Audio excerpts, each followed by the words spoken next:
America సుప్రీంకోర్టులో తీర్పు వచ్చిన తర్వాత ట్రంప్కు వ్యతిరేకంగా 10% సుంకాలు విధిస్తూ రెచ్చిపోయాడు.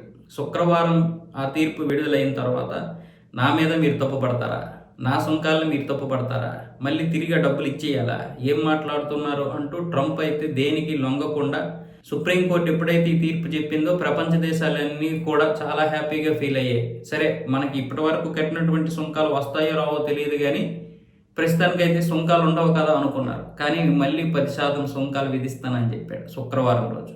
మళ్ళీ శనివారం ఏమైందో తెలియదు, పిచ్చు పట్టిన కుక్కలాగా ఇష్టం వచ్చినట్లుగా మాట్లాడుతూ 15% పెంచాడు. దీన్ని చట్టం చేస్తాను, అమెరికాలో దీన్ని చట్టం వరకు తీసుకెళ్తాము, అన్ని దేశాలు మమ్మల్ని దోచుకుంటున్నాయి, ముఖ్యంగా భారత్ అయితే మమ్మల్ని చీల్చి చెండాడుతుంది. నరేంద్ర మోదీ గొప్ప తెలివిగా అన్ని ఆయనే దోచుకుపోతాడు, అన్ని తెలివిగా మాతో సంబంధాలు పెట్టుకుంటాడు. అందుకే మేము ఇప్పుడు భారత్కి ఒక్క పైసా కూడా మేము కట్టాం, వాళ్ళే ఇక్కడ సుంకాలు కట్టుకొని దిగుమతులు చేసుకోవాలి, మేము మాత్రం ఒక్క రూపాయి కట్టకుండా ఎగుమతులు చేస్తాం భారత్కి.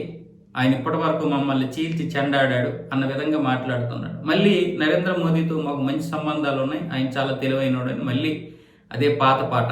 మళ్ళీ ఈ సుంకాల పేరుతోనే నేను భారత్ పాకిస్తాన్ మధ్య యుద్ధం ఆపానని కూడా మధ్యలో దూర్చేశాడు.